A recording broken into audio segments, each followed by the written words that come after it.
Hello everyone and welcome back to my channel criminology ज्ञान। आज के इस वीडियो में हम सॉल्व कर रहे हैं कुछ 50 क्वेश्चंस जो कि इम्पॉर्टेंट हैं, आपके DSSB वेलफेयर ऑफिसर से रिलेटेड क्वेश्चंस हैं। और अगर आप चैनल पर नए हैं तो चैनल को आपको क्या करना है, सब्सक्राइब करना है। और यहाँ पर जो हम क्वेश्चन सॉल्व करेंगे वो क्वेश्चंस को मैं डिटेल्ड एक्सप्लेनेशन के साथ समझाऊंगी, ताकि इससे रिलेटेड अगर आपको कोई भी क्वेश्चन आए तो आप उसको अटेम्प्ट कर पाओ। So without any further delay let's get into the video. First question is the organization in which the plan of operation includes reduction of infant and under 5 mortality and protection of children in especially difficult circumstances। तो ये कौन सी organisation है जो कि क्या कर रही है, जो कि देखती है कि जो भी बच्चे हैं उनकी मोर्टेलिटी रेट को कंट्रोल करने की कोशिश करती है, ठीक है, एंड बच्चों के प्रोटेक्शन के ऊपर काम करती है। ऑल्सो जो डिफिकल्ट सर्कमस्टांसेस में जो बच्चे हैं स्पेशली उन पर ये फोकस करती है। ऑप्शंस क्या है आपके पास, UN एड्स, यूनिसेफ, WHO या IUCW, ठीक है। तो करेक्ट ऑप्शन जो हो जाएगा इसका है option number B, that is UNICEF. अब यूनिसेफ का फुल फॉर्म समझ लेते हैं। यूनिसेफ क्या होता है, यूनाइटेड नेशन चिल्ड्रंस फंड। इससे पहले जो ये ई जो है वो था इमरजेंसी के लिए, बट उस ई को अब हटा दिया गया है। तो अब अगर आपसे कोई यूनिसेफ का डेफिनेशन पूछेगा या फुल फॉर्म पूछेगा, सॉरी, तो आपको क्या बोला, यूनाइटेड नेशंस चिल्ड्रंस फंड, ठीक है। तो UNICEF focuses on child health, nutrition पर फोकस करती है, एजुकेशन पर फोकस करती है, उनके प्रोटेक्शन को लेकर फोकस करती है, स्पेशली किन केसेस पर जो कि चिल्ड्रन वल्नरेबल होते हैं उन बच्चों के ऊपर ये काम करती है। देन UN एड्स, जैसे नाम से ही पता चल रहा है कि ये किससे डील करती है, HIV AIDS prevention and treatment से डील करती है। Then comes WHO, world health organisation, ये क्या है, ग्लोबल पब्लिक हेल्थ पर फोकस करती है। And IUCW, international union for child welfare, ये अब मेजर जो चाइल्ड राइट ग्रुप्स है उनके साथ मर्ज हो गई है, तो अब इतना प्रोमिनेंट नहीं है आज के टाइम पर। Next question, the practice which affects change at macro systems and in turn changes wellbeing and functioning of individual community members. इनमें से कौन सा प्रैक्टिस है जो कि मैक्रो लेवल पर प्रैक्टिस किया जाता है ना, बड़े लेवल पर प्रैक्टिस किया जाता है, और इन टर्न क्या हो गया, जो इंडिविजुअल कम्युनिटी मेंबर्स है उसको अफेक्ट कर रहा है, ठीक है। मतलब बड़े लेवल पर अप्लाई किया लेकिन इंडिविजुअल लेवल पर जो है उसका फर्क देखने को मिल रहा है, ठीक है। एंड ऑप्शंस क्या है आपके पास, case work, group work, community practice है, सोशल रिसर्च। तो करेक्ट ऑप्शन जो हो जाएगा वो हो जाएगा community practice, that is option number C. देखो कम्युनिटी प्रैक्टिस क्या करता है, लार्ज स्केल इंटरवेंशंस के ऊपर काम करता है। लार्ज स्केल इंटरवेंशंस करता है जैसे कि पॉलिसी बनाना हो, या कि ऑर्गेनाइजेशन के डेवलपमेंट की बात हो, या फिर किसी भी तरीके के सोशल चेंज की बात हो, जैसे कि पॉवर्टी हो गया, इनइक्वालिटी हो गया, इनको एड्रेस करने के लिए जो भी प्रैक्टिसेस किए जाते हैं तो उनके लिए जो है उस वो क्या हो गया, कम्युनिटी प्रैक्टिस हो गया। Now it aims to transfer macro level system. यहाँ पर जो हम मैक्रो लेवल की बात करते हैं, जो पॉवर्टी है ये इंडिविजुअल के इशू नहीं है, ये क्या है, एक मैक्रो लेवल की बात है। लॉज हो गया, सोशल स्ट्रक्चर को चेंज करने की बात हो रही है। तो यहाँ पर क्या होगा, जब इन चीज़ों पर हम काम करते हैं तो इंडिविजुअल जो है वो भी बेनिफिट होता है, और कम्युनिटी के विद इन जो ग्रुप्स होते हैं वो भी बेनिफिट होते हैं। तो that is community practice. Now case work क्या होता है, केस वर्क फोकस करता है इंडिविजुअल के ऊपर, इंडिविजुअल फैमिलीज के ऊपर, ये माइक्रो लेवल हो गया। फिर आ जाता है आपका ग्रुप वर्क। ग्रुप वर्क किस पे बात करता है, स्मॉल ग्रुप्स पे बात करता है, जिसे हम मीजो लेवल भी कहते हैं। तो एक हो गया आपका मैक्रो लेवल, एक हो गया माइक्रो लेवल, एक हो गया मीजो लेवल, ठीक है जी, समझ आ गया। देन सोशल रिसर्च की जब हम बात करते हैं तो हम इसमें रिसर्च, जो रिसर्च तो आपको सबको पता ही है कि हम रिसर्च में क्या चीजें करते हैं। तो ये जो है जो इसका करेक्ट आंसर है वो ऑप्शन नंबर सी है। Next question is question number 3, the role of dash in pivotal in addressing the emerging human needs when they get reflected as social problems। इनमें से जो कौन सा टर्म है वो ये बोला गया कि जो इसका रोल है वो इम्पॉर्टेंट है, किस लिए, ह्यूमन नीड्स, जो बढ़ते हुए ह्यूमन नीड्स हैं उनको एड्रेस करने में, when they get reflected as social problem, जब भी उसको एज अ सोशल प्रॉब्लम माना जा रहा है तो उस चीज को एड्रेस करने के लिए इनमें से किसका रोल है। ऑप्शंस क्या है आपके पास, social reform, social welfare, social defence या सोशल रिसर्च। तो करेक्ट ऑप्शन जो हो जाएगा सोशल वेलफेयर हो जाएगा। देखो इसमें देख के ही पता चल रहा है सोशल रिसर्च तो बिल्कुल नहीं हो सकता, सोशल डिफेंस भी नहीं हो सकता, क्योंकि यहाँ पर हम क्या बात कर रहे हैं, इंपॉर्टेंट रोल बात कर रहे हैं जिसमें हम सोशल प्रॉब्लम्स को एड्रेस कर रहे हैं। तो ये सोशल रिफॉर्म भी हो सकता है और सोशल वेलफेयर भी हो सकता है। यहाँ पर कंफ्यूजन जो है आपको ऑप्शन ए और बी में हो सकता है, तो इसका करेक्ट आंसर जो है ऑप्शन नंबर बी है, दैट इज सोशल वेलफेयर है। Social welfare refers to organised system of services. यहाँ पर क्या जो भी सर्विसेज प्रोवाइड करी जाती हैं वो ऑर्गेनाइज्ड होती हैं। ऑर्गेनाइज्ड सर्विसेज हो गए, ऑर्गेनाइज्ड प्रोग्राम्स हो गए, पॉलिसीज हो गए, जो कि किस लिए बनाए जाते हैं, to support individual and communities in meeting their basic needs. जो भी उनके बेसिक नीड्स है उनको फुलफिल करने के लिए ये सोशल वेलफेयर में जो पॉलिसीज प्रोग्राम्स वगैरह बनाए जाते हैं, एंड किसी भी पर्सन के वेलबींग को इम्प्रूव करने के लिए। व्हेन ह्यूमन नीड्स, अभी ह्यूमन नीड्स में क्या क्या आ सकते हैं, जैसे कि पोवर्टी हो गया, होमलेसनेस हो गया, लैक ऑफ हेल्थ केयर, ये सभी क्या ह्यूमन नीड्स हैं। Become wide spread social problem, जब ये बड़े लेवल पर प्रॉब्लम हो जाती है, सोशल वेलफेयर सिस्टम जो है उस वक्त इंटरवीन करता है थ्रू असिस्टेंस प्रोग्राम्स, है ना। असिस्टेंस प्रोग्राम जैसे कि अगर मान लेते हैं कि जैसे पोवर्टी, लोगों को खाने को नहीं मिल रहा है ना, तो सरकार बहुत सारी स्कीम्स चलाती है जिसकी वजह से जो लोग हैं उनको खाना मिलता है। तो ये क्या हो गया, सोशल वेलफेयर के अंदर पार्ट हो गया, क्योंकि ये सिर्फ एक इंडिविजुअल का प्रॉब्लम नहीं है, कम्युनिटी एज अ होल का प्रॉब्लम है। देन सोशल रिफॉर्म की बात करते हैं। सोशल रिफॉर्म्स क्या करता है, social reform focus on changing laws and structure, ठीक है। सोशल रिफॉर्म क्यों नहीं होगा, क्योंकि यहाँ पर क्या हम बात कर रहे हैं, लॉज को चेंज करने की बात कर रहे हैं, स्ट्रक्चर को चेंज करने की बात कर रहे हैं, एंड ये ज्यादातर क्या है, एक्टिविस्ट ड्रिवन है। एक्टिविस्ट होते हैं ना, जैसे कि राजा राम मोहन रॉय रहे हैं वन ऑफ द एक्टिविस्ट, वो सोशल रिफॉर्मर होते हैं। तो जनरली जो सोशल रिफॉर्म करते हैं वो एक्टिविस्ट ड्रिवन होते हैं, यानी कि उसमें कोई एक्टिविस्ट का इन्वॉल्वमेंट होता है सोशल रिफॉर्म करने के लिए। Then come social defence. Social defence क्या होता है, deals with the crime prevention ना। डिफेंस, डिफेंस की जब हम बात करते हैं, डिफेंस क्या होता है, प्रिवेंशन को कहते हैं, ठीक है। तो सोशल डिफेंस क्या होगा, क्राइम प्रिवेंशन पर डील करता है, एंड किस पर डील करता है, रिहैबिलिटेशन के ऊपर डील करता है। सोशल रिसर्च क्या है, आपको डेटा प्रोवाइड करता है लेकिन एड्रेस नहीं करता। Next is question number 4, a position of authority is called. Position of authority को क्या कहा जाता है, reference power, legitimate power, expert power या कनेक्शन पावर। करेक्ट ऑप्शन जो है ऑप्शन नंबर बी है, दैट इज लेजिटिमेट पावर। देखो लेजिटिमेट पावर कब आता है, जब आप एक फॉर्मल पोजीशन किसी भी अथॉरिटी में होल्ड करते हैं, जैसे कि आपने मैनेजर की पोस्ट होल्ड कर ली, सुपरवाइजर की पोस्ट होल्ड कर ली, या गवर्नमेंट ऑफिशियल्स की पोस्ट होल्ड कर ली, जहां पर जो लोग हैं वो राइट्स को रिकॉग्नाइज करते हैं एंड डिसीजंस लेते हैं, ठीक है। It is based on hierarchy and organisational structure. For example अगर मैं कहूँ कि I am holding a position of manager, तो मेरे से जो मेरे सबऑर्डिनेट्स होंगे, जो मेरे नीचे काम करेंगे, उनसे ज्यादा मेरे पास पावर है, ठीक है। तो सबकी पावर क्या है, डिफाइंड है। किसी भी आप ऑर्गेनाइजेशन में जाएंगे तो सबकी पावर डिफाइंड होती है। जो मैनेजर होगा उसका पावर ये है, जो सुपरवाइजर होगा उसका पावर ये, सब कुछ डिफाइंड है ना, नॉट पर्सनल ट्रेट्स और रिलेशनशिप्स। अब ये जो आपको लेजिटिमेट पावर दिया जा रहा है वो ऑर्गेनाइजेशन के बेसिस पर, आपके पर्सनल ट्रेड या रिलेशनशिप के बेसिस पर नहीं दिया जाता। Next one is reference power. Reference power क्या होता है कि इन्फ्लुएंस फ्रॉम बीइंग लाइक्ड और एडमायर्ड, जैसे कि किसी सेलिब्रिटी को देखकर आप एडमायर हो गए तो वो रेफरेंस पावर हो गया। देन एक्सपर्ट पावर क्या हो गया, इन्फ्लुएंस फ्रॉम नॉलेज और स्किल्स, जैसे कि कोई स्पेशलिस्ट हो गया, जैसे आई स्पेशलिस्ट हो गया या चाइल्ड स्पेशलिस्ट हो गया, उसके पावर, उसके नॉलेज या उसके स्किल से आप जब इन्फ्लुएंस हो जाते हैं, that is expert power. Connection power क्या होता है, इन्फ्लुएंस फ्रॉम नेटवर्क्स और रिलेशनशिप। तो करेक्ट आंसर जो हो जाएगा इसका legitimate power. Next question, question number 5, the first step.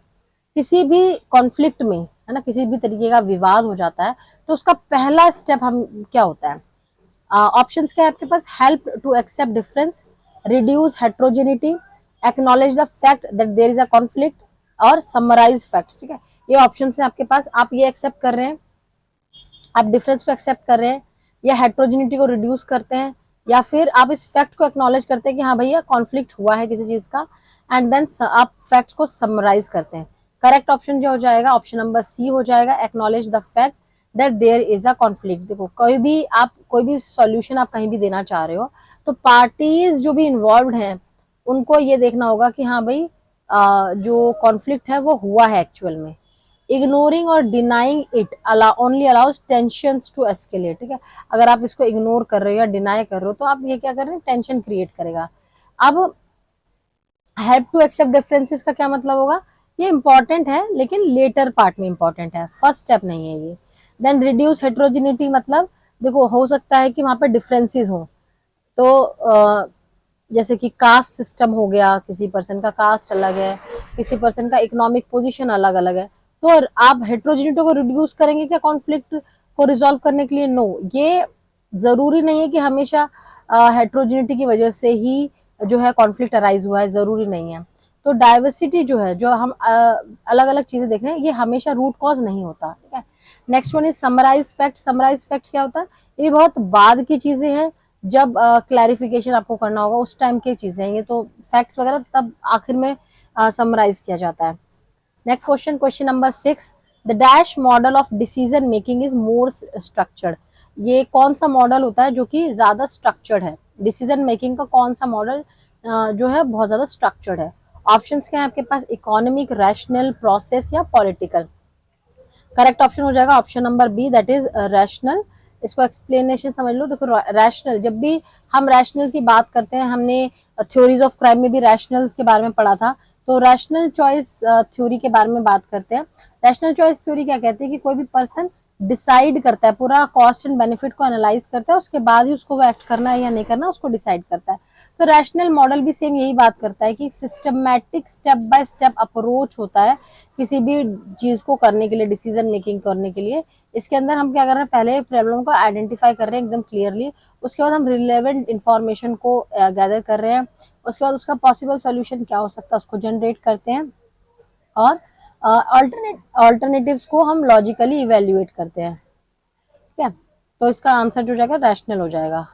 Economic model किस पर बात करता है कि कैसे प्रॉफिट को बढ़ाया जा सके या कैसे एफिशिएंसी को बढ़ाया जा सके। प्रोसेस मॉडल किस पर एम्फसाइज करता है, स्टेप्स पर, है ना। प्रोसेस का मतलब क्या हो गया, स्टेप्स पर एम्फसाइज करता है, ठीक है। एंड पॉलिटिकल मॉडल क्या होता है, पावर डायनेमिक्स पे रिलाई करता है, power dynamics, negotiation and compromise के ऊपर, ठीक है, लेस स्ट्रक्चर्ड होते हैं। Question number 7 is the role of actors in the court is to prevent future crimes, determine whether suspects are guilty of criminal behavior, enforce law and order, provide services to the members of the community. Correct option हो जाएगा option number B, that is determine whether suspects are guilty of criminal behavior. तो actors कौन हो जाएंगे court के अंदर, lawyer हो गए, जज हो गए, ये सारे क्या है, एक्टर्स हैं कोर्ट में। तो इनका जो ऑप्शन है वो क्या हो जाएगा कि उनका जो मेन काम ये होता है कि जो सस्पेक्ट है वो अपना जो उसने क्रिमिनल बिहेवियर किया है वो उसके लिए गिल्टी है या नहीं है, इसको डिटरमाइन करने के लिए कोर्ट में लोग होते हैं। प्रिवेंट फ्यूचर क्राइम्स का जो ऑप्शन है वो क्या होता है, ये एक ब्रॉडर गोल है जस्टिस सिस्टम का, ठीक है। कोर्ट का डायरेक्ट रोल नहीं है, क्रिमिनल जस्टिस सिस्टम का एज अ होल ये रोल है।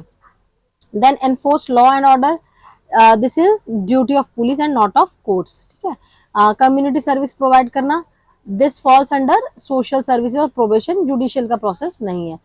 तो कोर्ट किस पर फोकस करती है, एडजुडिकेशन पर फोकस करती है, fairly judging criminal cases based on evidence on laws और एविडेंसेस के बेसिस पर कोर्ट किस पर क्या करती है, जजमेंट देती है कि कोई पर्सन जो है गिल्टी है या नॉट गिल्टी है।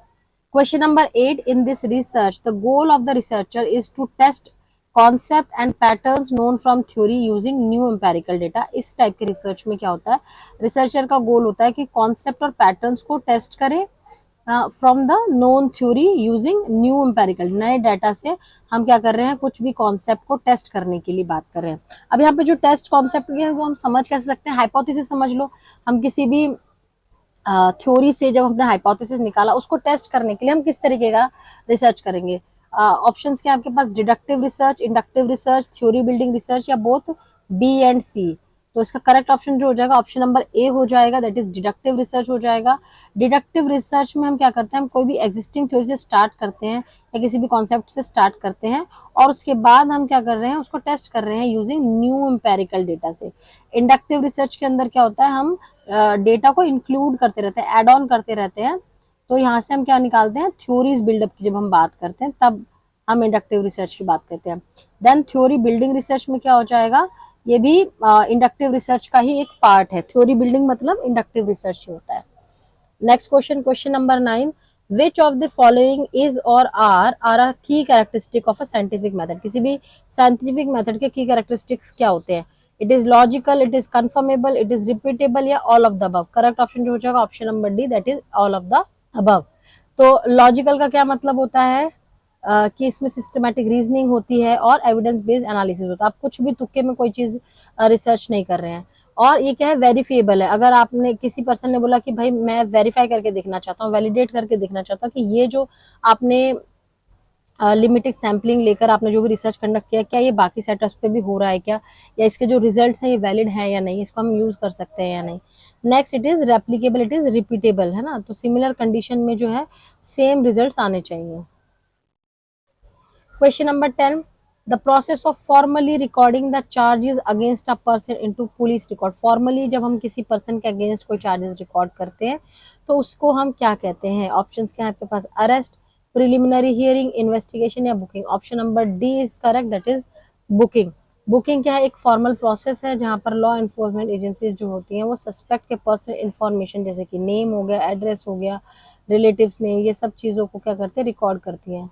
डॉक्यूमेंट द चार्जेस अगेंस्ट दम, जो भी उनके अगेंस्ट चार्जेस लगे उनके डॉक्यूमेंटेशन प्रॉपर करती हैं। फिंगरप्रिंट लेती है, फोटोग्राफ्स लेती है, एंड जो उनकी पर्सनल बिलोंगिंग्स है उनको भी अपने पास कब्जे में रख सकती हैं। अरेस्ट क्या होता है? बुकिंग से पहले अगर किसी पर्सन को हम लोग क्या कर रहे हैं? डिटेन कर लेते हैं, दैट इज अरेस्ट। फिर आ जाता है आपका प्रिलिमिनरी हियरिंग। प्रिलिमिनरी हियरिंग क्या होता है?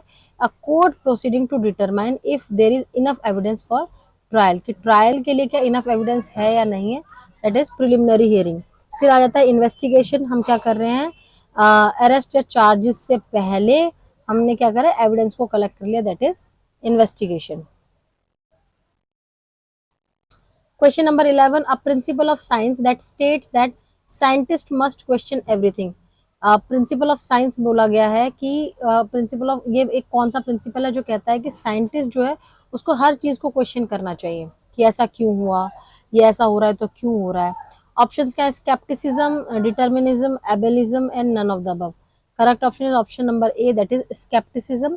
स्केप्टिसिज्म क्या होता है? It is a foundational principle of science जो कहता है कि साइंटिस्ट को जो है क्वेश्चन एजम्पशंस का होने चाहिए, एविडेंसेस होने चाहिए और कंक्लूजन्स पता होने चाहिए, है ना।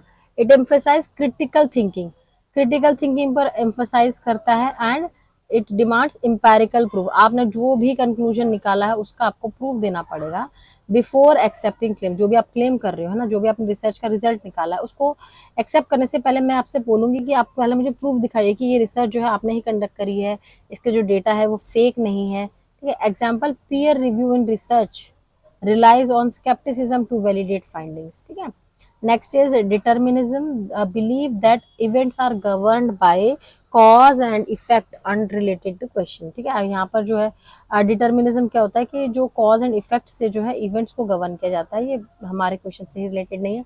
एबेलिज्म क्या होता है? Discrimination against people with disabilities, जिन लोगों को डिसेबिलिटीज है किसी भी तरीके के, उनके अगेंस्ट डिस्क्रिमिनेशन करना उसे एबेलिज्म कहा जाता है। Next question is research that is directed at making careful observations and detailed documentation of a phenomenon of interest is called. Options क्या है आपके पास? Descriptive research, exploratory research, explanatory research या डायग्नोस्टिक रिसर्च। ठीक है। ऐसे रिसर्च जो कि क्या करते हैं? केयरफुल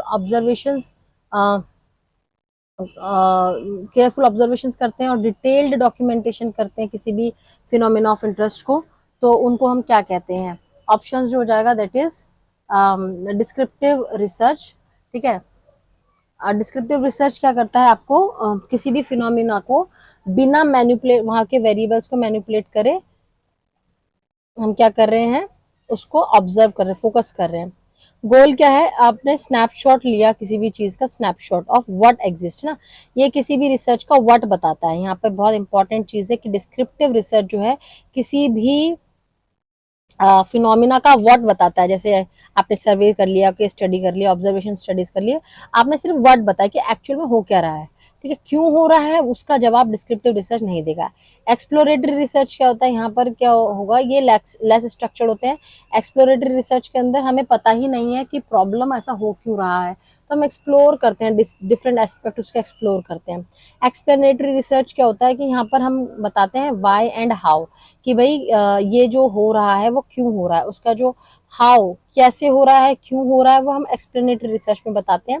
डायग्नोस्टिक रिसर्च क्या होते हैं, हम क्या करते हैं, हम प्रॉब्लम्स को आइडेंटिफाई करते हैं और उनके कॉजेज को आइडेंटिफाई करते हैं, क्या एक्शन ओरिएंटेड होते हैं ये रिसर्चेस, ठीक है, ये पॉइंट आपको ध्यान रखना है। नेक्स्ट क्वेश्चन है question number 13, Das Kapital was written by German philosophers, ठीक है। दास कैपिटल जो बुक है वो जर्मन फिलोसोफर्स ने लिखी थी, और वो फिलोसोफर्स कौन थे? ऑप्शंस क्या हैं आपके पास? Friedrich Wilhelm and Joseph Schelling, Karl Marx and Friedrich Engels, George Wilhelm and Ludwig Feuerbach, Martin Heidegger and Edmund Husserl. Correct option क्या हो जाएगा? Option number B, that is Karl Marx and Friedrich Engels. तो Das Kapital क्या है? It is authored by Karl Marx, and इसको editing वगैरह जो है फ्रेडरिक एंगल ने किया था। यहाँ पर जो कैपिटलिज्म से रिलेटेड बातों को बताया गया था, और यही मार्क्सिस्ट के इकोनॉमिक थ्योरी का जो है ग्राउंड वर्क भी है, ठीक है। Next is question number 14, variables that influence the relationship between independent and dependent variable, ठीक है। टाइप्स ऑफ वेरिएबल्स अगर आपने पढ़े होंगे तो उसमें क्या है, ऐसे वेरिएबल्स जो कि किसी भी इंडिपेंडेंट और डिपेंडेंट वेरिएबल के रिलेशनशिप को इन्फ्लुएंस करता है, उन उस तरीके के वेरिएबल्स को क्या कहा जाता है? ऑप्शंस क्या है आपके पास? Mediating variables, control variables, moderating variables, या none of the above. Correct option जो हो जाएगा ऑप्शन नंबर सी है, that is moderating variables,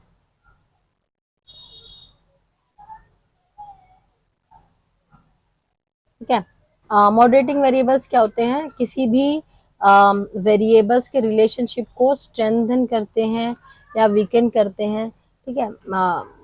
for example अब जैसे बोला गया, एज जो फैक्टर है ये क्या है, एक मॉडरेटर की तरह काम कर सकता है किस किस के बीच में, जहां पर हम एक्सरसाइज और मेंटल हेल्थ का कंपेयर कर रहे हैं। फॉर एग्जांपल यहाँ पर जो एक्सरसाइज है ये इंडिपेंडेंट वेरिएबल है हमारा, और मेंटल हेल्थ, अगर मैं कहूँ कि जो जो पर्सन जितना ज्यादा एक्सरसाइज करता है उतना ही अच्छा उसका मेंटल हेल्थ रहता है, ठीक है। यहाँ पर मैंने दो फैक्टर्स देखे, बट यहाँ पर जो इम्पैक्ट कर सकता है, जो इन्फ्लुएंस कर सकता है इनकी रिलेशनशिप को, वो है एज, ठीक है। ये एक मॉडरेटिंग वेरिएबल है जो मॉडरेट कर रहा है।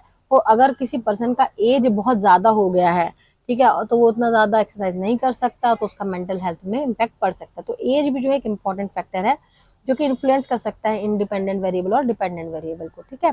मीडिएटिंग वेरिएबल्स क्या होता है? जो कि इंडिपेंडेंट वेरिएबल और डिपेंडेंट वेरिएबल के रिलेशनशिप को जो है एक्सप्लेन करता है। जैसे जो स्ट्रेस रिडक्शन, अगर हमने स्ट्रेस को कम कर दिया तो उससे क्या हम एक्सरसाइज कर सकते हैं, that leads to good mental health. Control variables क्या होता है? जहाँ पर हमने क्या करा, इंडिपेंडेंट वेरिएबल और डिपेंडेंट वेरिएबल के रिलेशनशिप को समझने के लिए उनको कंट्रोल्ड कर दिया ना, उसको उसमें सिचुएशन, जैसे फॉर एग्जांपल कह दिया हमने कंट्रोल डाइट कर दिया। जैसे यहाँ पर हमने एक्सरसाइज और मेंटल हेल्थ की चीजों को, देखो हमारा डाइट भी इम्पैक्ट कर सकता है, तो यहाँ पे हमने कंट्रोल वेरिएबल क्या ले लिया, डाइट को ले लिया। Next question is question number 15, it assumes that complex social phenomena are best understood by introducing interventions into those phenomena and observing the effects of those action।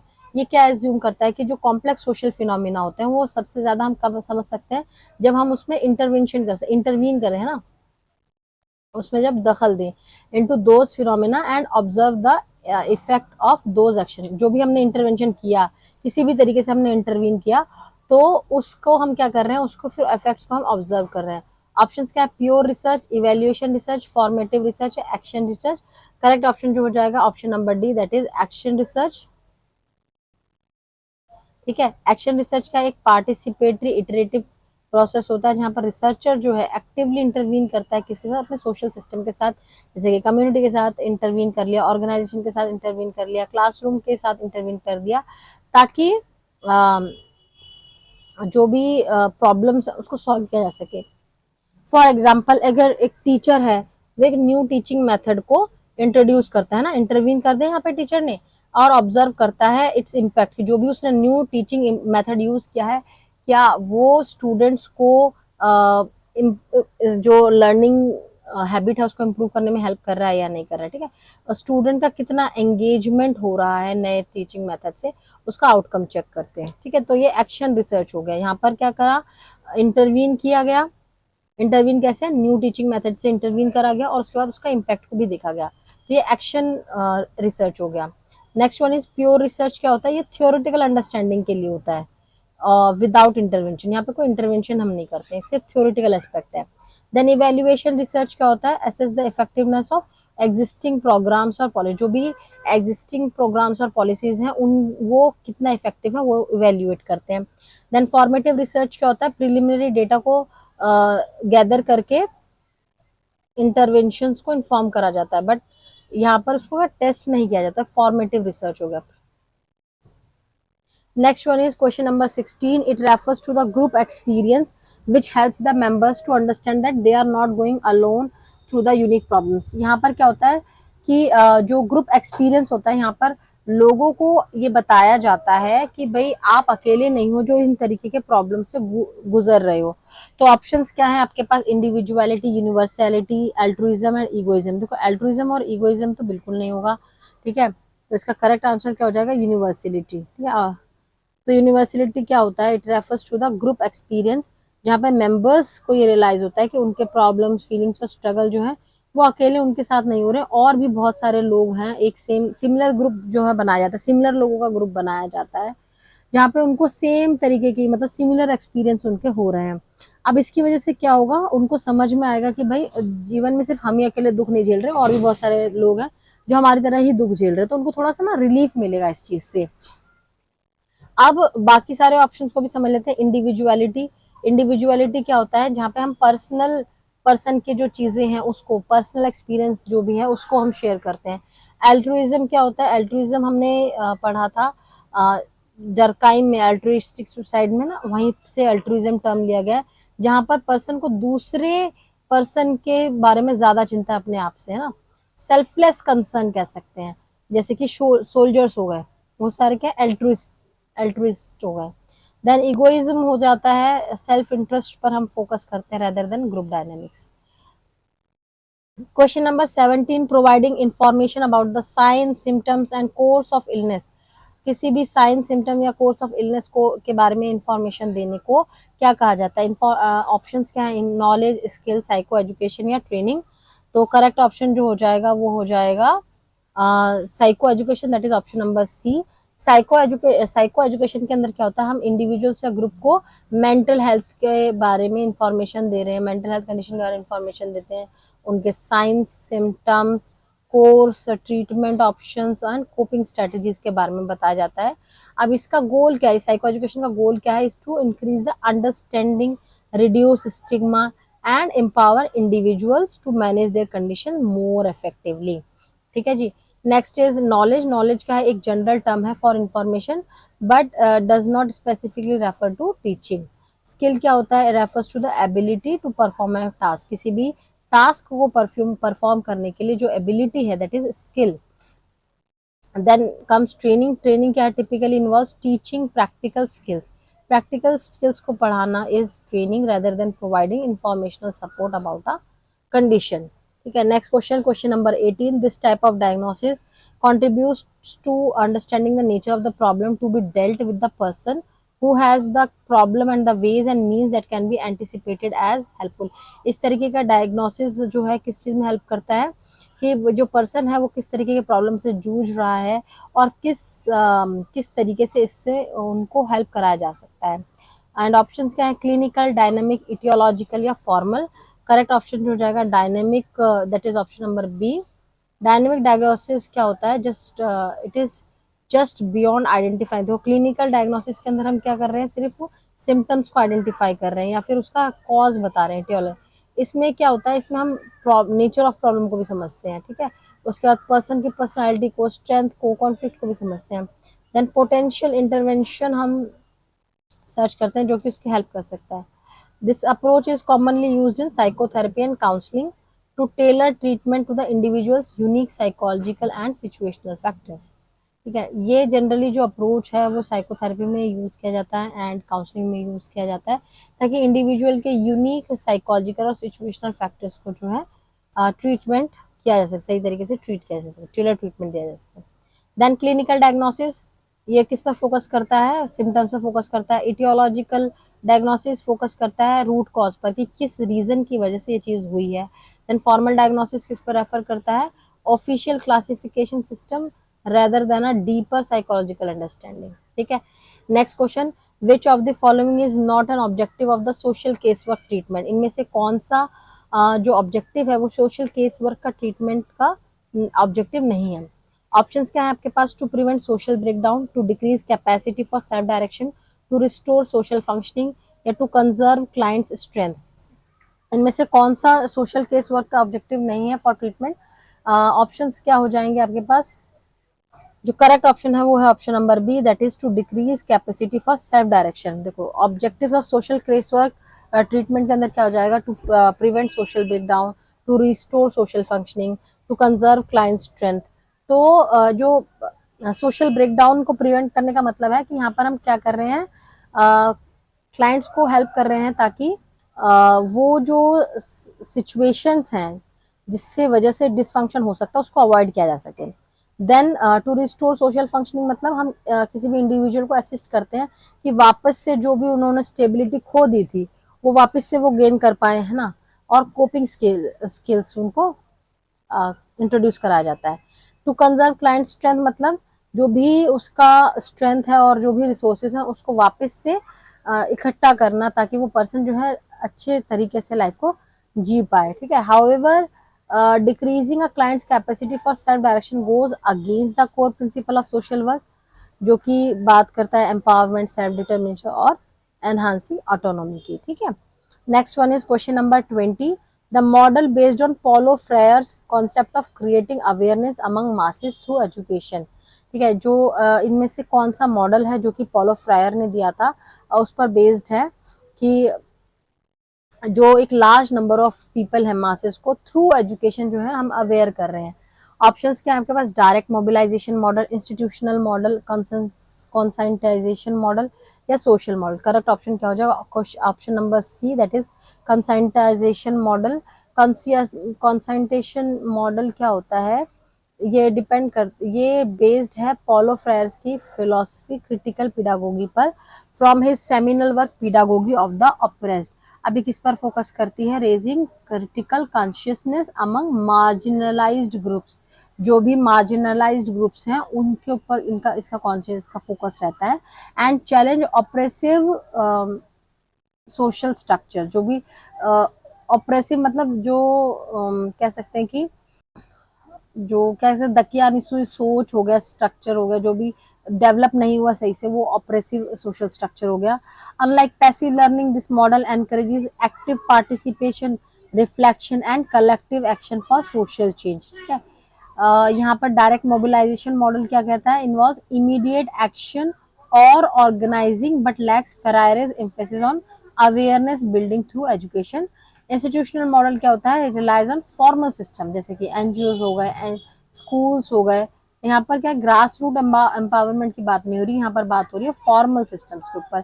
Social model क्या होता है, broadly addresses societal barriers, जैसे कि disability rights हो गए, but it is not tied to Freire's theory. So question number 21 is, it is based upon the basic right of the client and ethical obligation of case worker and is necessary for effective case work service।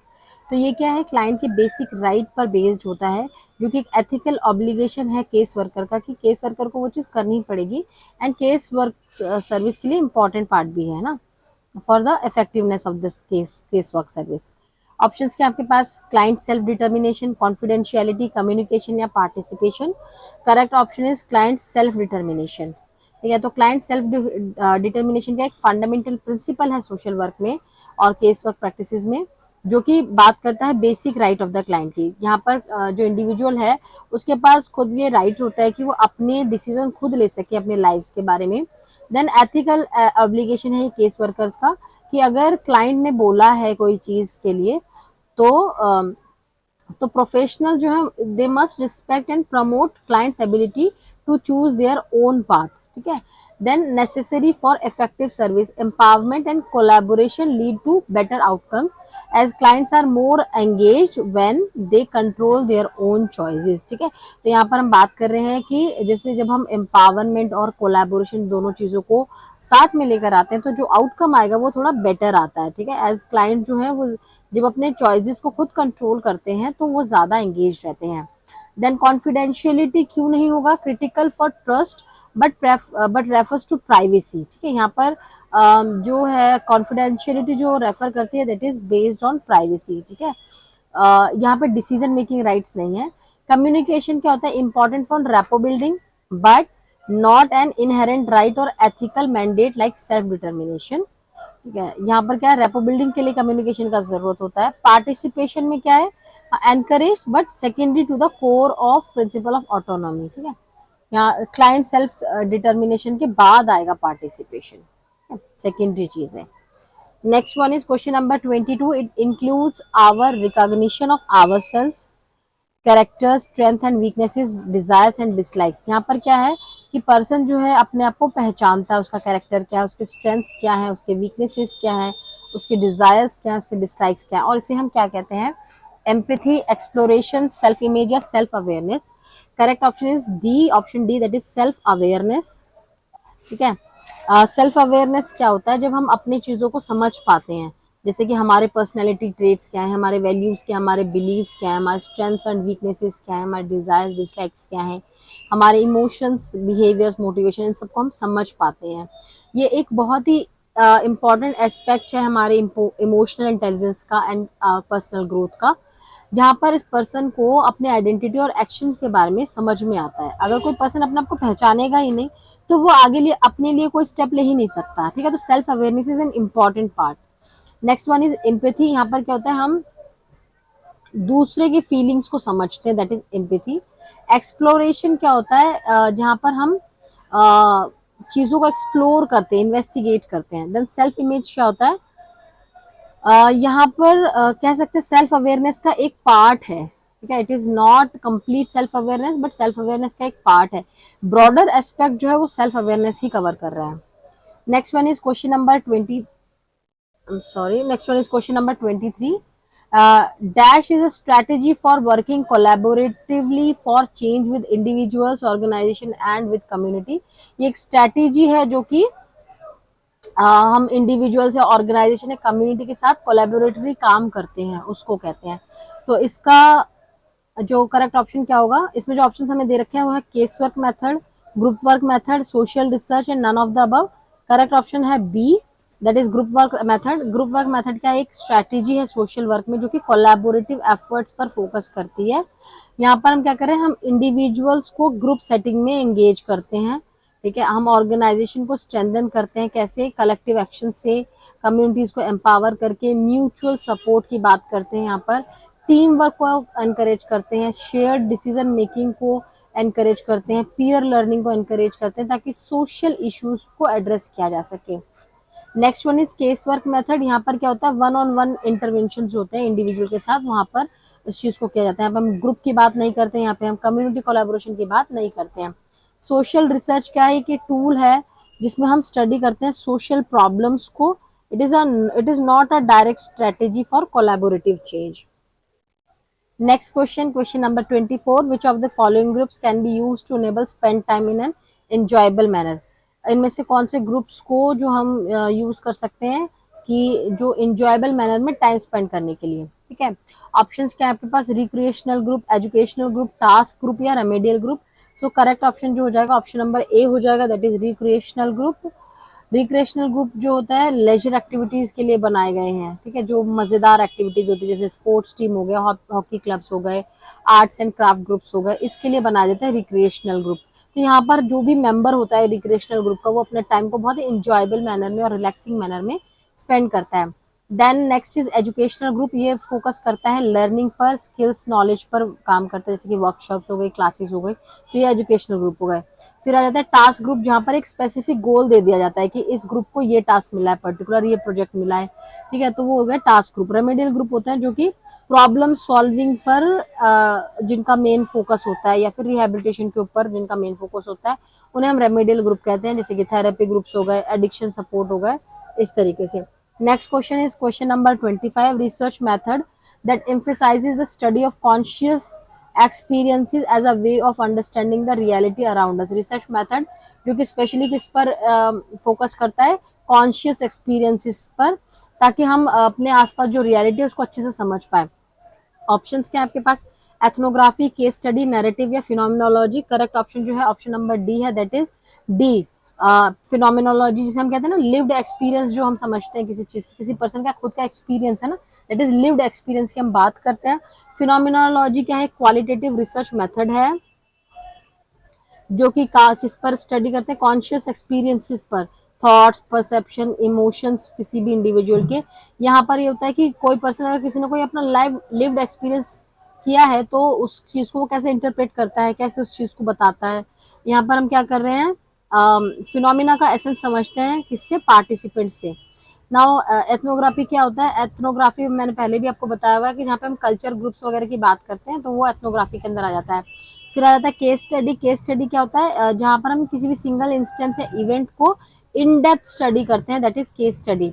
Narrative analysis क्या होता है, stories और life histories to understood personal culture meaning, ठीक है। यहाँ पर किसी भी कोई पर्सन जो अपनी स्टोरी खुद नरेट कर रहा है, that is narrative. Next question, question number 26. It is a technique to deal with a wide variety of maladaptive emotional behaviors, particularly involving anxiety, irrational fear, and phobias and other forms of dysfunction. ये क्या एक technique है जहाँ पर हम deal करते हैं किस चीज़ से, अगर कोई भी मैलाडेप्टिव इमोशनल बिहेवियर हो गया, या फिर जैसे कि स्पेशली एंजाइटी की बात करते हैं, किसी तरीके का अगर फियर है, या किसी भी तरीके का फोबिया है, या किसी तरीके का डिसफंक्शन है, तो उसको डील करने के लिए टेक्निक होती है। ऑप्शंस क्या है आपके पास, impulsive therapy, systematic desensitisation, assertive therapy या एक्सटिंक्शन। करेक्ट ऑप्शन जो है सिस्टमैटिक डिसेंसिटाइजेशन है इसका answer, that is option number B. Systematic desensitisation क्या है, एक बिहेवियर थेरेपी का टेक्निक है जो कि जोसेफ वॉल्फ ने इन्वेंट किया था एंजाइटी डिसऑर्डर ट्रीट करने के लिए, इरेशनल फियर्स को ट्रीट करने के लिए, मैलाडेटिव इमोशनल रिस्पॉन्सेस को ट्रीट करने के लिए। काम कैसे करता है, यहाँ पर क्या रिलैक्सेशन ट्रेनिंग्स दी जाती हैं, यहाँ पे डीप मसल रिलैक्सेशन कैसे होता है उसको बताया जाता है। फियर हायरार्की के बारे में बताया जाता है, यहाँ पर एंजाइटी प्रोवोकिंग सिचुएशन की लिस्ट बनाई जाती है। ग्रेजुअल एक्सपोजर मतलब जो भी उसका जिस भी स्टिमुलाई से उसको डर लगता है उसको ग्रेजुअल उसको एक्सपोजर देते हैं, धीरे धीरे उस चीज़ का एक्सपोजर देते हैं ताकि वो जो एंजाइटी है वो धीरे धीरे खत्म हो जाए। उसके बाद आता है इम्पल्सिव थेरेपी पे, ये कोई स्टैंडर्ड थेरेप्यूटिक मेथड नहीं है। असर्टिव थेरेपी जो है वो असर्टिवनेस स्किल्स को बिल्ड करने में हेल्प करती है। एक्सटिंक्शन क्या होता है, ये भी एक बिहेवियरल प्रिंसिपल है, लेकिन ये स्ट्रक्चर्ड थेरेप्यूटिक टेक्निक नहीं है। Next question, question number 27. The declaration of rights of the child which said mankind owes its children the best it was to offer was in the year. तो ये जो declaration है जो कि ये कहते हैं कि जो मैनकाइंड है वो mankind owes its children the best it was to offer, ये कब, ये declaration of rights of child जो है ये कब डिक्लेयर हुआ था। ऑप्शन क्या है, 1952, 1954, 1957, 1959। करेक्ट ऑप्शन जो है वो है ऑप्शन 1959। एक्सप्लेनेशन कहते हैं declaration of rights of children proclaimed on 20 नवंबर 1959। इसका जो प्रियम्बल है वो ये बात कहता है mankind owes the child the best it has to give. इसमें ये कब बनाया था, 1950s में बनाया गया था। और UN convention on the rights of child के बारे में बात करते हैं। इसके अंदर 10 प्रिंसिपल्स हैं जो कि चाइल्ड के प्रोटेक्शन के ऊपर बात करता है, एजुकेशन की बात करता है, एंड वेलफेयर के ऊपर बात करता है। Next question, the child labour protection prohibition and regulation act which prohibits the employment of children in hazardous occupation was enacted in the year। जो child labour prohibition and regulation act है जिसमें बच्चे को किसी भी तरीके के हैजार्डस ऑक्यूपेशन में एम्प्लॉयमेंट करने से मना किया जाता है, रोका जाता है, वो किस ईयर में इनेक्ट किया गया था। ऑप्शंस क्या है आपके पास, 1985, 1986, 1987 या 1988। करेक्ट ऑप्शन जो हो जाएगा वो है आपका 1986। Next question, question number 29. This method is usually consisting of description of some events that occurred in the organization. ये method जो है जनरली इसमें क्या होता है, कुछ डिस्क्रिप्शन होता है कुछ इवेंट्स के जो कि किसी ऑर्गेनाइजेशन में हुए हैं. अब ये इससे क्या होता है, जो लर्नर्स है वो क्या समझते हैं कि जो ऑब्जर्वेशन पावर है उसको इंक्रीज कर सकते हैं एंड अपने व्यू को ब्रॉडन कर सकते हैं. ऑप्शंस क्या आपके पास, case studies, role playing, group discussion या लेक्चर. और जो करेक्ट ऑप्शन है ये है केस स्टडीज का. केस स्टडी क्या है, लर्निंग मेथड होता है जिसके अंदर हम डिस्क्रिप्शन, डिटेल डिस्क्रिप्शन किसी भी रियल इवेंट का या हाइपोथेटिकल इवेंट का हम समझते हैं in an organisational professional context. इससे क्या होता है, जो लर्नर्स हैं वो सिचुएशन को एनालाइज कर सकते हैं, प्रॉब्लम्स को आइडेंटिफाई कर सकते हैं और सॉल्यूशन बता सकते हैं. इससे क्या होगा, ऑब्जर्वेशनल स्किल्स बढ़ेंगी, क्रिटिकल थिंकिंग बढ़ेगी और ब्रॉडर पर्सपेक्टिव भी बढ़ेगा कॉम्प्लेक्स सिनेरियोज को एग्जामिन करके. रोल प्लेइंग में क्या होता है, it is simulate interactive scenarios for skill practice. ठीक है, स्किल प्रैक्टिस जो भी जैसे कि नेगोशिएशन एक स्किल है, इसको प्रैक्टिस करने के लिए आप क्या क्या रोल प्ले कर सकते हैं. उसके बाद आ जाता है ग्रुप डिस्कशन. ग्रुप डिस्कशन में क्या होता है, it focuses on collaborative dialogue, है ना, कोलैबोरेटिव डायलॉग पे बात करता है, स्ट्रक्चर्ड इवेंट एनालिसिस पर बात नहीं करता. लेक्चर क्या होता है, यहाँ पर वन वे डिलीवरी नॉलेज होता है. जैसे कि मैं आपको लेक्चर दे रही हूँ तो यहाँ पर मैं I am not able to listen from your side. यहाँ पर मैं लेक्चर दे रही हूँ मतलब कि सिर्फ मैं ही अपने नॉलेज को डिलीवर कर रही हूँ without active engagement in case analysis. ठीक है, एक्टिव एंगेजमेंट नहीं हो रहा आप लोगों का. Question number 30. In this method variables being studied are controlled by the investigator. यहाँ पर जो मेथड यूज किया जा रहा है वहां पर हम क्या कर रहे हैं कि वेरिएबल्स को कंट्रोल कर रहा है इन्वेस्टिगेटर. ठीक है, या रिसर्चर जिसे कह सकते हैं कि वेरिएबल्स को कंट्रोल कर सकता है. ऑप्शंस क्या आपके पास, survey method, experimental method, field study method या case study method. Correct option है option number B, experimental method. Experimental method में एक्टिव मैनिपुलेशन और कंट्रोल किया जाता है वेरिएबल्स को ताकि हम कॉज एंड इफेक्ट रिलेशनशिप को अच्छे से समझ पाए. ठीक है, इंडिपेंडेंट वेरिएबल जो होता है रिसर्चर्स को मैनिपुलेट कर सकता है और फिर उसके बाद डिपेंडेंट वेरिएबल्स को मेजर किया जाता है कि भाई इंडिपेंडेंट वेरिएबल में क्या चेंज करने से डिपेंडेंट वेरिएबल में क्या इफेक्ट पड़ा है. ठीक है, इसके अलावा यहाँ पर होता है कंट्रोल ग्रुप जो कि कंपैरिजन करने के लिए यूज किया जाता है कि हमारे इंडिपेंडेंट वेरिएबल के अलावा जो हमने इंडिपेंडेंट वेरिएबल लिया क्या उसके अलावा कोई और चीज तो नहीं है जो डिपेंडेंट वेरिएबल को इम्पैक्ट कर रही है, उसको चेक करने के लिए हम कंट्रोल ग्रुप रखते हैं. ठीक है, उसके बाद आता है सर्वे मेथड. सर्वे मेथड क्या करता है, ये बिना मैनिपुलेशन के ही वेरिएबल्स को ऑब्जर्व करते हैं, जैसे कि क्वेश्चन एयर मेथड हो गया. फील्ड स्टडी मेथड क्या हो गया, हम रियल वर्ल्ड सेटिंग्स को ऑब्जर्व करते हैं विद मिनिमल कंट्रोल. और केस स्टडी मेथड में क्या होता है, इन डेप्थ एनालिसिस होता है किसी भी सिंगल यूनिट ऑर्गेनाइजेशन, किसी भी सिंगल इंस्टेंस का विदाउट वेरिएबल कंट्रोल. तो देखो एक्सपेरिमेंट मेथड ही ऐसा होता है जिसमें हम वेरिएबल्स को कंप्लीटली कंट्रोल कर पाते हैं. इसके अलावा क्वासी एक्सपेरिमेंटल मेथड होता है, उसमें हम कंप्लीटली कंट्रोल नहीं करते हैं वेरिएबल्स को, लेकिन थोड़ा बहुत कर लेते हैं. Next question is question number 31. The force field theory was organisational change. जो फोर्स फील्ड थ्योरी है वो किसने दी थी, John Watson, John Dewey, Kurt Lewin या अल्फ्रेड किन्से. तो करेक्ट ऑप्शन जो है कुर्ट ल्यूविन है, option number C. Kurt Lewin जो है एक सोशल साइकोलॉजी के पायनियर हैं और इन्होंने फोर्स फील्ड थ्योरी को डेवलप किया था ऑफ ऑर्गेनाइजेशनल चेंज. इसमें क्या था, it provides a framework for looking at the factors that influences a situation. किसी भी सिचुएशन को जो इन्फ्लुएंस कर सकता है उन फैक्टर्स को देखने के लिए ये फोर्स फील्ड एनालिसिस थ्योरी जो है वो बनाई गई थी. जॉन वॉटसन ने क्या किया था, ही वॉज अ बिहेवियरिस्ट जो कि कंडीशनिंग पर फोकस करते हैं. जॉन डिवी जो है वो फिलोसफर ऑफ एजुकेशन है और अल्फ्रेड किन्से जो है वो सेक्सोलॉजिस्ट है. ठीक है, next question. The most common cause for blindness. Blindness जो लोगों में ब्लाइंडनेस आ जाता है उसका मेन कॉमन कॉज क्या है. ऑप्शंस क्या है आपके पास, conjunctivitis, iodine deficiency, vitamin A deficiency या anaemia. Correct option vitamin A deficiency है, क्योंकि आपने अब जब छोटी क्लासेस में रहे होंगे तो आपके विटामिन ए में की डेफिशिएंसी से नाइट ब्लाइंडनेस हो जाता था. तो यहाँ से आप समझ पा रहे हैं कि ब्लाइंडनेस जो है वो विटामिन ए की डेफिशिएंसी से ही आ रहा है. विटामिन ए जो है बहुत ज़रूरी है कॉर्नियल हेल्थ के लिए, कॉर्नियल हेल्थ या रेटिनल फंक्शन के लिए बहुत इंपॉर्टेंट है. इसकी वजह से अगर इसकी डेफिशिएंसी हो जाए तो आपको ड्राई आइज का प्रॉब्लम हो सकता है जिसे जेरोप्थेल्मिया कहते हैं, या केराटोमैलेशिया जिसे क्या कहते हैं कॉर्नियल अल्सरेशन या स्कैरिंग कह सकते हैं. नाइट ब्लाइंडनेस भी हो सकता है और जिसकी वजह से परमानेंट ब्लाइंडनेस हो सकता है अगर उसको ट्रीट नहीं किया गया. कंजंक्टिवाइटिस जो है रेयरली ही ब्लाइंडनेस कम करता है और आयोडीन डेफिशिएंसी तो उससे तो गॉइटर होता है, उससे तो ब्लाइंडनेस का कोई प्रॉब्लम ही नहीं है. एनीमिया जो खून की कमी होता है इससे आपको थकान महसूस हो सकती है लेकिन यहाँ से ब्लाइंडनेस नहीं हो सकता. Next question, question number 33, social policies on disability, जो सोशल पॉलिसीज बनाई गई हैं डिसेबिलिटी पर, वो किस पर फोकस करती है विद इक्वल इंपॉर्टेंस? ऑप्शंस हैं डिसेबिलिटी प्रिवेंशन, रिहैबिलिटेशन, ट्रीटमेंट या बोथ ए एंड बी।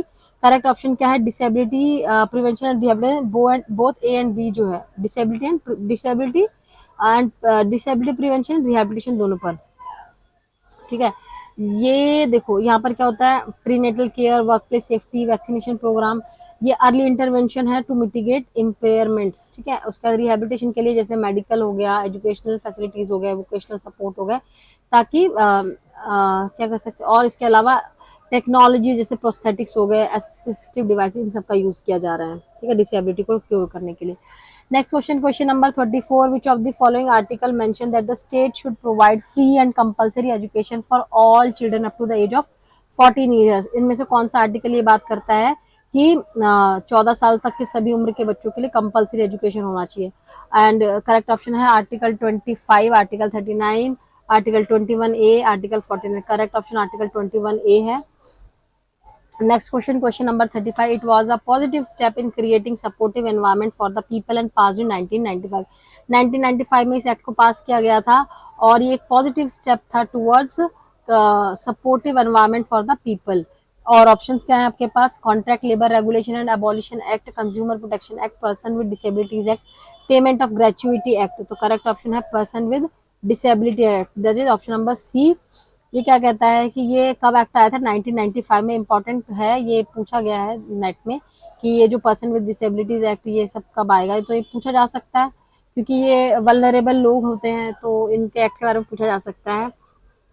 यहाँ पर इक्वल अपॉर्चुनिटीज की बात करते हैं, इनके राइट्स की बात करते हैं, full participation in the society की बात करते हैं इसके अंदर। Question number 36, the model which provides all rehabilitative measures under one roof, एक ही रूफ के अंदर सारे रिहेबिलिटेटिव मेजर्स के बारे में जिसमें इंफॉर्मेशन मिल जाए, वो मॉडल को क्या कहते हैं? ऑप्शंस क्या है? Community based model, participation based model, institution based model या resource based model. Correct option जो हो जाएगा वो है option number C, that is institution based model. Institutional based model of rehabilitation कहता है कि सभी रिहेबिलिटेटिव सर्विस जैसे कि मेडिकल सर्विसेज हो गए, थेराप्यूटिक सर्विसेज हो गए, वोकेशनल सर्विसेज हो गए, एजुकेशनल सर्विसेज हो गए, इन सबको अंडर वन रूफ जो है प्रोवाइड किया जाता है। एग्जाम्पल जैसे रिहेबिलिटेशन सेंटर हो गया है ना, हॉस्पिटल्स हो गए, एनजीओ हो गए, यहाँ पर ये क्या है, इन्हीं ऑर्गेनाइजेशन में आपको सारी रिहेबिलिटेशन फैसिलिटीज मिल जाएंगी। इसमें क्या है, आपको मल्टी डिसिप्लिनरी केयर मिल जाएगा, जैसे कि आपको फिजियोथेरेपी मिल जाएगी, काउंसलिंग भी मिल जाएगी, स्किल ट्रेनिंग भी मिल जाएगा एक कंट्रोल एनवायरमेंट में। ठीक है, next question, question number 37, it implies that the results obtained through scientific method are never considered as absolute truth. ये कहता है कि जो भी साइंटिफिक मेथड से जो भी हम लोग को रिजल्ट मिले हैं वो कभी भी एब्सोल्यूट ट्रुथ नहीं माने जाएंगे। ऑप्शंस क्या है? न्यूट्रलिटी, ऑब्जेक्टिविटी, रिलेटिविज्म या स्केप्टिसिज्म। तो करेक्ट ऑप्शन जो है ऑप्शन नंबर डी है, दैट इज स्केप्टिसिज्म है। स्केप्टिसिज्म कहते हैं साइंटिफिक मेथड है जो कहता है कि जितने भी फाइंडिंग्स हैं वो टेंटेटिव हैं। टेंटेटिव मतलब कि टेम्पररी हैं, और अगर कोई भी न्यू एविडेंस आता है तो उसमें चेंज किया जा सकता है। किसी भी तरीके का साइंटिफिक कंक्लूजन जो है उसको एब्सोल्यूट या फाइनल ट्रुथ नहीं माना जा सकता, क्योंकि हर बार कुछ ना कुछ एविडेंस मिलता रहता है और जिसकी वजह से हमारी जो पुरानी थिंकिंग है उसको चेंज किया जा सकता है। तो theories must withstand continuous testing, तो हर एक थ्योरी को कॉन्टिन्यूस टेस्टिंग होनी चाहिए, फॉल्सिफिकेशन और पीयर रिव्यू होना चाहिए इसका। ठीक है, उसके बाद आता है न्यूट्रलिटी के बारे में। हम तो न्यूट्रलिटी का मतलब होता है बायसनेस अवॉइड करना। ठीक है, ऑब्जेक्टिविटी का मतलब क्या होता है? Unbiased observations. ठीक है, रिलेटिविज्म का मतलब होता है ट्रूथ इन कॉन्टेक्स्ट डिपेंडेंट, मतलब कि कॉन्टेक्स्ट डिपेंडेंट होना चाहिए, कोई भी चीज जो है वो कॉन्टेक्स्ट टू कॉन्टेक्स्ट डिफर करती है। Next question, question number 38, the broad components of youth development are. Youth development के ब्रॉड कंपोनेंट्स क्या है? Physical development, social development, mental development या all of the above. Correct option option number D है, that is all of the above. Youth development का एक holistic process है जहां पर हम सारी चीजों को इंक्लूड करते हैं, जैसे उसके फिजिकल डेवलपमेंट की बात करते हैं, सोशल डेवलपमेंट की बात करते हैं, मेंटल डेवलपमेंट की बात करते हैं। और जैसे physical development growth, motor skills, health and fitness आ गया। सोशल डेवलपमेंट में आपकी building relationship, team work, emotional intelligence, ये सारी चीजें आ गई। मेंटल डेवलपमेंट के अंदर प्रॉब्लम सॉल्विंग हो गया, क्रिटिकल एनालिसिस हो गया, क्रिटिकल थिंकिंग हो गया, इमोशनल रेगुलेशन हो गया, ये सारी चीज हो गई। Question number 39, the model which is concern with the alteration of dysfunctional social norms, attitude, values in social context. तो वो मॉडल जो कि किसी भी तरीके के सोशल नॉर्म्स में डिसफंक्शन होता है या किसी भी एटीट्यूड या सोशल कॉन्टेक्स्ट से रिलेटेड अगर कोई भी अल्टरेशन होता है तो वो मॉडल कौन सा कहलाता है? Socio cultural model, psycho social model, problem focus model या सिस्टम मॉडल? करेक्ट ऑप्शन जो है सोशियो कल्चरल मॉडल है, दैट इज ऑप्शन नंबर ए। तो ये क्या करता है? Altering dysfunctional social norms, attitude and values that influence behaviour, जो भी बिहेवियर को इन्फ्लुएंस कर सकते हैं उन सारे सोशल नॉर्म्स, एटीट्यूड, वैल्यूज को ये आइडेंटिफाई करता है।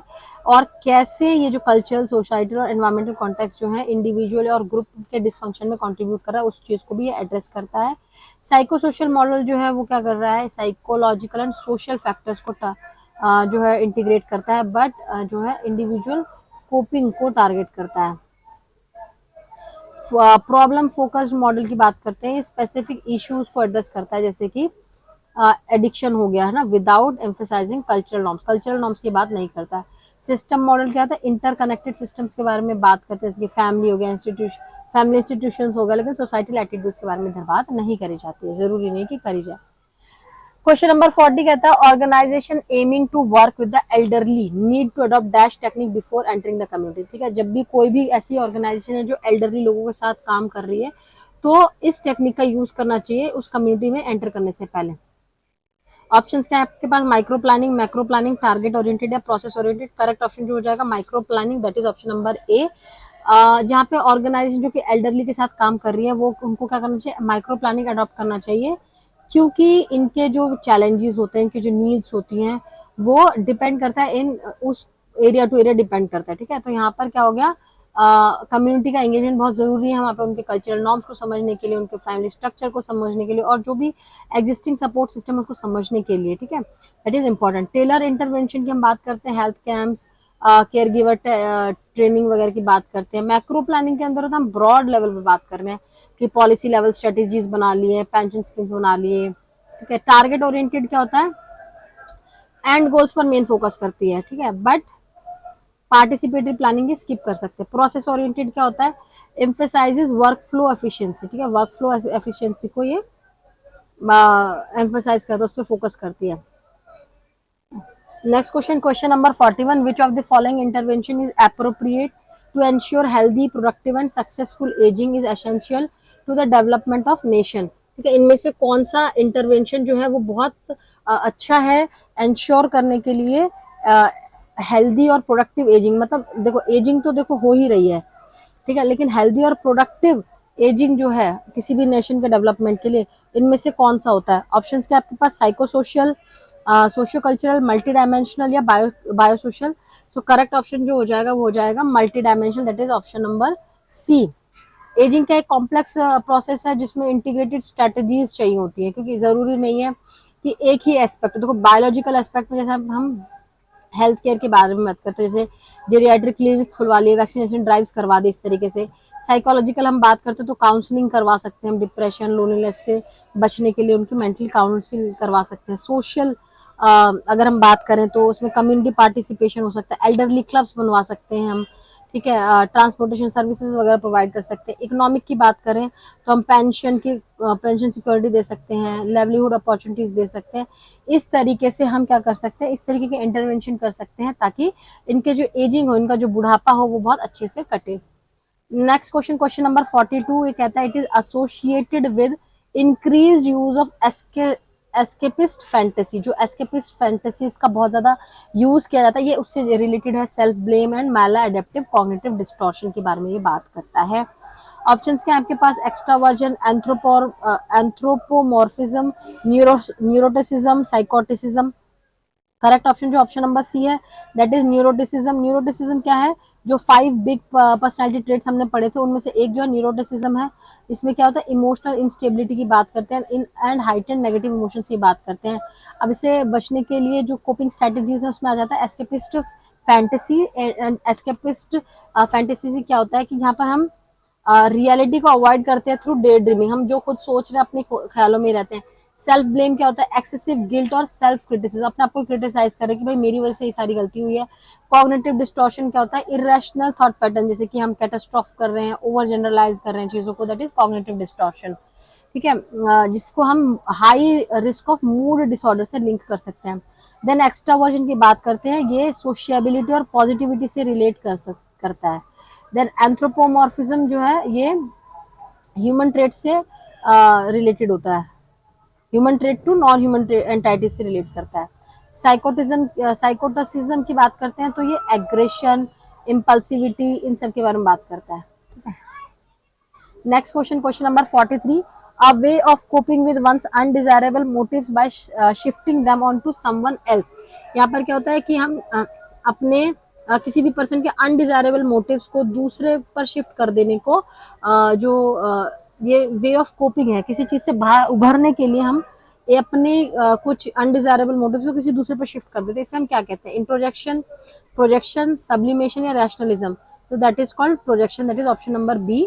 प्रोजेक्शन क्या एक डिफेंस मैकेनिज्म है जहां पर कोई एक इंडिविजुअल जो है अपने अनएक्सेप्टेबल थॉट, फीलिंग या मोटिव्स को क्या है दूसरे पर्सन पर डाल देता है। जैसे एग्जांपल देखो, एक बहुत अच्छा सा एग्जांपल मैं देती हूँ। जैसे फॉर एग्जांपल आप किसी एक पार्टी में खड़े हैं और कोई जो है आपको टॉन्ट कर रहा है देख के कि मोटा है पर्सन, या फिर इस तरीके से कर रहे हैं, तो अब क्या ये आपका कोपिंग मैकेनिज्म या डिफेंस मैकेनिज्म क्या हो सकता है कि आप सोच रहे हो कि भाई ये इस पर्सन ने मुझे मेरा नाम थोड़ी लिया, ये तो शायद इस दूसरे पर्सन को भी कह सकता है। तो हमने क्या करा, हमने अपनी जो अनएक्सेप्टेबल थॉट्स हमने किसी और के ऊपर डाल दिए, तो इससे हम क्या हो गया, हम खुश रहे, हम अब खुश हैं कि भाई ये हमें नहीं कह रहा। ठीक है, हमने अपने मन में ही डे ड्रीमिंग कर लिया कि भाई हमें नहीं कह रहा है, वो दूसरे पर्सन को कह रहा है। उसके बाद आता है इंट्रोजेक्शन। इंट्रोजेक्शन क्या होता है, हम दूसरे के बिलीव्स और वैल्यूज को इंटरनलाइज कर रहे हैं। एग्जाम्पल, हम adopting a parents criticism as self criticism, जैसे किसी और के पेरेंट्स के क्रिटिसिज्म को हम अपना क्रिटिसिज्म के ऊपर ले रहे हैं।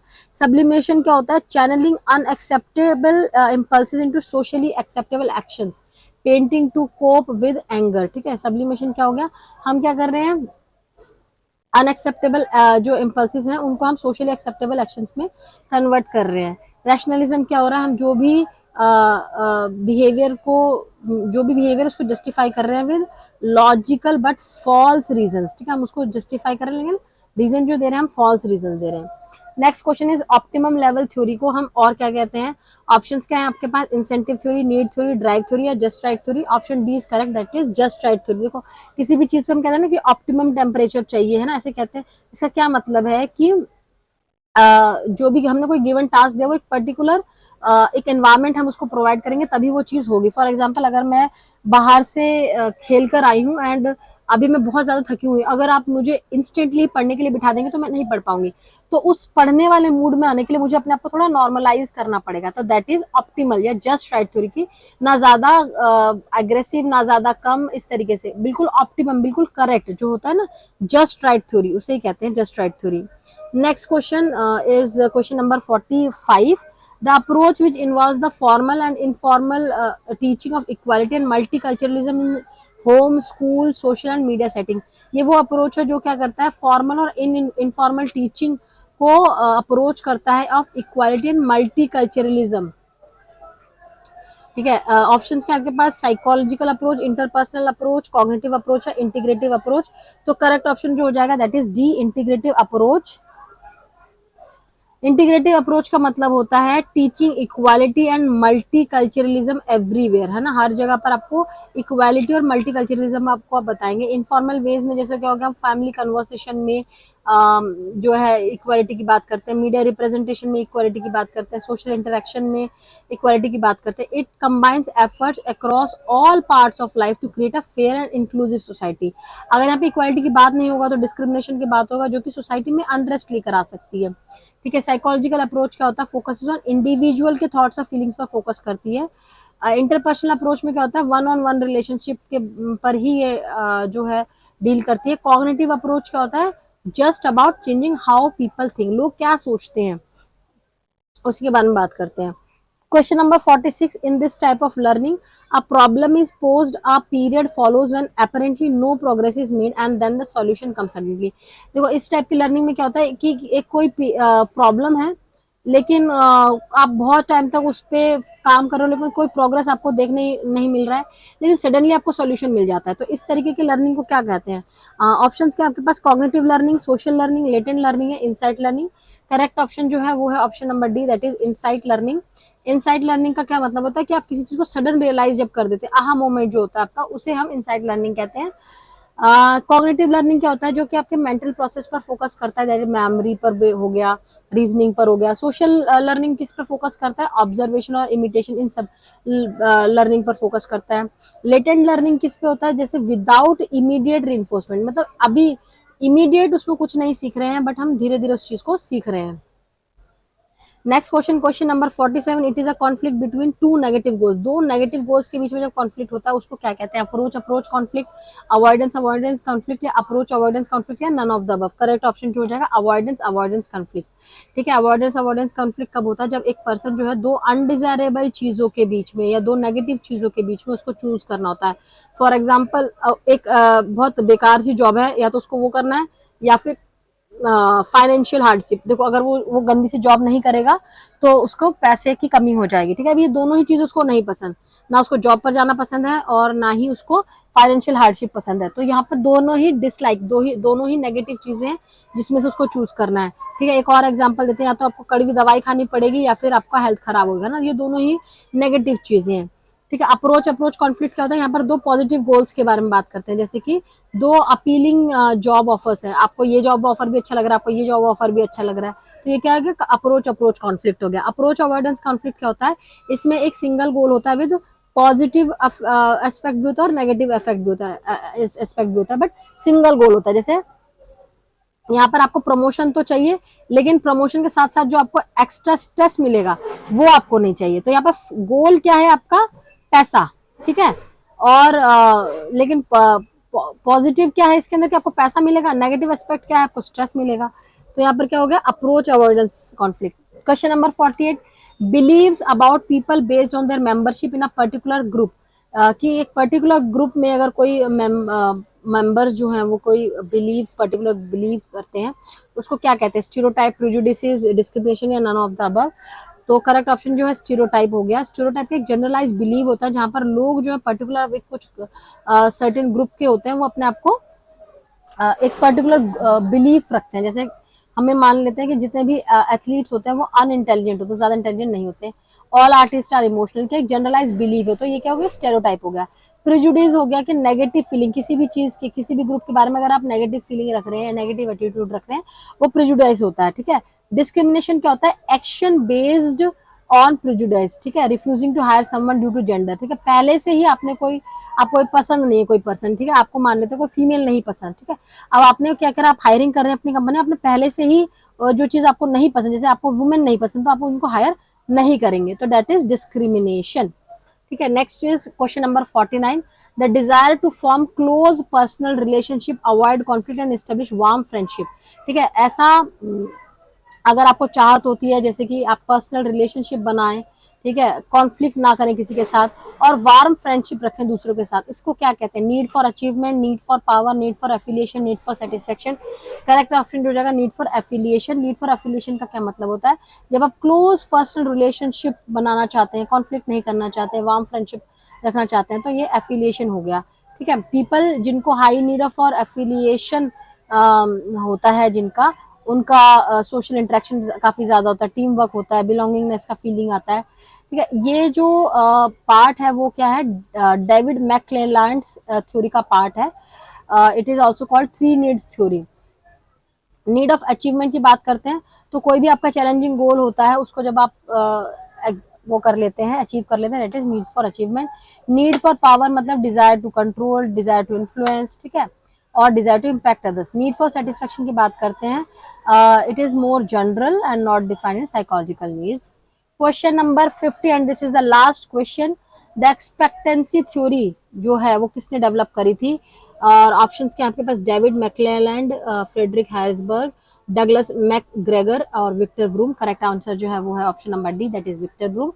एक्सपेक्टेंसी थ्योरी जो है विक्टर ब्रूम ने बनाई थी। विक्टर ब्रूम ने मोटिवेशन थ्योरी जो है 1964 में बनाई थी। ये क्या कहता है कि कोई भी चीज के लिए जो पर्सन है मोटिवेट हो रहा है, वो किस चीज पर, एक्सपेक्टेंसी, इंस्ट्रूमेंटेलिटी और वैलेंस के बेस पर। एक्सपेक्टेंसी क्या होता है, वो ये बिलीव करते हैं जो कि इस जो भी मैं मेहनत कर रहा हूँ उससे कोई चीज जो है परफॉर्मेंस निकल कर आएगी। इंस्ट्रूमेंटेलिटी क्या होता है कि ये जो परफॉर्मेंस है इसकी वजह से इसको रिवॉर्ड मिलेगा। वैलेंस क्या होता है कि value a person placed on the reward, वो जो रिवॉर्ड जो मिलेगा उसकी वजह से उस पर्सन का वैल्यू बनेगा, ठीक है। व्रूम्स मॉडल जो है cognitive and process oriented model है, जो कि रैशनल डिसीजन मेकिंग पर बात करता है। डेविड मैकक्लेन ने नीड थ्योरी दी थी, अभी हमने पढ़ा। फ्रेडरिक हेर्जबर्ग ने टू फैक्टर थ्योरी दी थी, हाइजीन एंड मोटिवेटर्स वाली। डगलस मैकग्रेगर ने theory X and theory Y दिया था, जो कि मैनेजमेंट स्टाइल से रिलेटेड है, ठीक है। So that's it for today's video. I hope this video was useful for you और ये आपके वेलफेयर ऑफिसर के प्रिपरेशन में काफी हेल्प करने वाली है। And if you like the video, आपको पता है आपको चैनल को सब्सक्राइब करना है। इसी तरीके से ही अगर आप मेरे चैनल को बहुत सारा सपोर्ट और लव देते रहेंगे तो मैं फटाफट से जो है वीडियोस लेते हुए आएंगी। मिलती हूँ नेक्स्ट वीडियो में आप लोगों से। Till then bye bye and take care.